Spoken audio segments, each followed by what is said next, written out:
يا بنات محمود عاوز يجرب لكم الكبه. ده زبون اللي طلب، مش انا عايز اجرب. ومحمود عايز يجرب الكبه ليكوا برضه. الله ينور. واول ما الزبون طلب يجربها اول ما الزبون طلب يجربها قلنا نصورها برضه ايه، انتوا كمان تستفادوا برضه من تجريب لا تستفادوا من تجريب الكبه عشان تشوفوها شغاله ازاي. وفي نفس الوقت وفي نفس الوقت تشوفوا الحله الثانيه كمان الازاز اللي معاها 2 حلات. ان في ناس بتسال الحله دي ايه. يا سيبليش شوف بتركبها كده. تعالى يا جماعه بالظبط.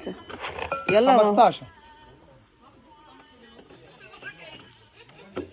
بسم الله. بس ما ينفعش. ونيجي السكينه اللي انت حاططها. هي سكينه كل السكاكين بتركب عليها. كل السكاكين بتركب على بعضها، يعني فيها كذا وش، السكاكين دي وشاش، فهمت؟ بالظبط. ولازم تكون قافله. ها شايفين صوتها عامل ازاي؟ سرعات هي ذاتها سرعات على فكره. ممكن يا محمود من فضلك تشغل الازاز ده؟ عادي. هي عايزين نوري نشوف الازاز. بنات الازاز اهي شايفين؟ دي برضو الحله الازاز هي لها ستيل والازاز اهو شايفين؟ ليها سرعات كمان زي ما انتم سامعين. شايفين اعملها كده التكه خليها تشتغل بسرعه. شايفين بتعمل زي مفرمه اصلا مفرمه.